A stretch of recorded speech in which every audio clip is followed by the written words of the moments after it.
தராங்க.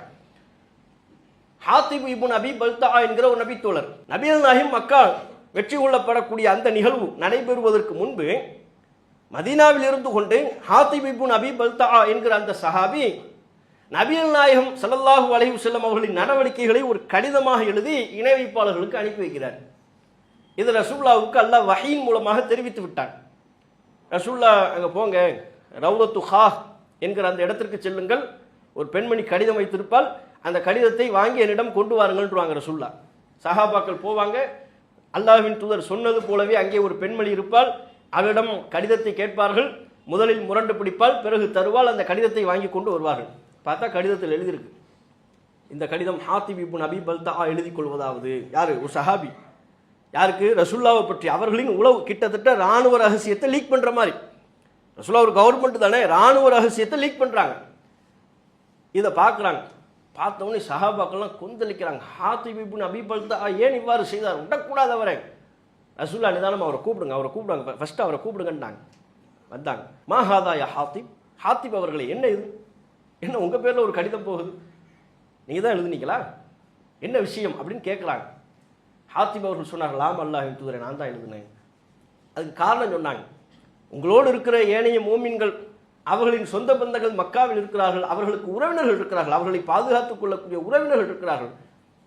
எனக்கு அப்படியான உறவினர்கள் யாரும் அங்கே இல்லை. ஆனால் அல்லாஹ்வின் தூதரை, ஒன்றை மாத்திரம் நான் சொல்லிக் கொள்வேன், நான் இந்த கடிதத்தை இஸ்லாமிய மார்க்கத்தை வெறுத்து எழுதவில்லை, அங்கு நிகழக்கூடிய குஃபுர் இணை வைப்பை விரும்பி இந்த கடிதத்தை நான் எழுதவில்லை. அங்கு இருக்கக்கூடிய என் சொந்த பந்தங்களை, என் குடும்பத்தாரை காப்பாற்றிக் கொள்வதற்கு தான் இதை நான் செய்தேன். எனக்கு வேறு வழி இல்லை.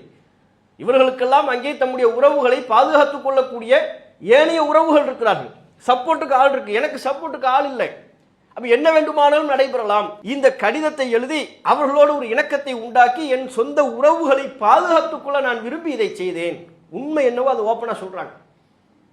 உண்மை என்னவோ அது ஓப்பனாக சொல்கிறாங்க. நான் எழுதலை, நான் இல்லைன்னு பொய்யெல்லாம் சொல்லிக்கிட்டு இருக்கிறேன். ஆமாம், நான் தான் எழுதுனேன்.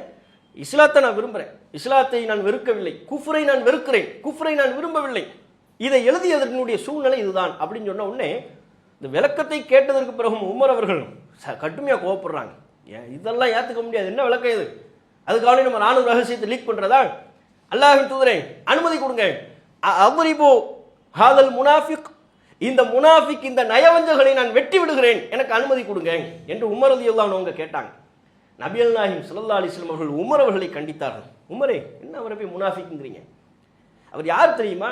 பத்ர்ல கலந்து கொண்டவர். இன்னஹு கத் ஷஹித பத்ரன், அவர் பத்ர் யுத்தத்தில் கலந்து கொண்டவர். அப்படின்னா என்ன? அல்லாஹ்வின் தூதர் அவர் சொன்ன விளக்கத்தை ஏற்றுக்கொண்டார்கள், அவரை மன்னித்து விட்டார்கள்.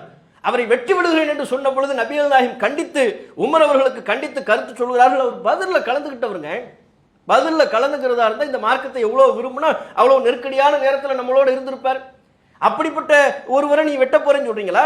அப்படிலாம் சொல்லக்கூடாது என்று நபிகள் நாயகம் ஸல்லல்லாஹு அலைஹி வஸல்லம் அவர்கள் கண்டித்தார்கள் என்பதை பார்க்கணும்.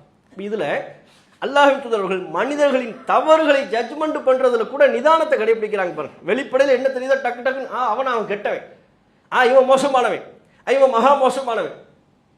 நண்பர்களுக்கு மத்தியில் ஒரு வார்த்தையை தான் பேச ஆரம்பிப்பார். இவர் கிளைமாக்ஸ் இவரே சொல்லிடுவார், நீ இதைத்தானே சொல்ல வர்ற, அப்படி என்ன வந்து கிறுக்கங்கிற, என்ன லூசுங்கிற. இதே தான் குடும்பத்திலையும் நடக்கும். கணவர் ஒரு வார்த்தையை சொல்ல ஆரம்பிப்பார், உடனே மனைவி என்ன, ஓ அப்ப நீங்க இதைத்தான் சொல்ல வரீங்களா? எதை சொல்ல வரோம்னே தெரியாது. சொல்ல வருவதற்கு முன்பே மனைவியினுடைய பேச்சுக்கு கணவர் கிளைமாக்ஸ் எழுதிடுவார், கணவனின் பேச்சுக்கு மனைவி கிளைமாக்ஸ் எழுதிடுவாங்க. இந்த பேச்சில் வந்து அவசரம் இல்லாமல் இருக்கிறது, நபர்களை முடிவு செய்வதில் நிதானத்தை கடைபிடிக்காமல் இருப்பது, எல்லா வகை அவசரத்தையும் நபிகள் நாயகம் ஸல்லல்லாஹு அலைஹி வஸல்லம் அவர்கள் கண்டிக்கிறார்கள் என்பதை பார்க்கணும்.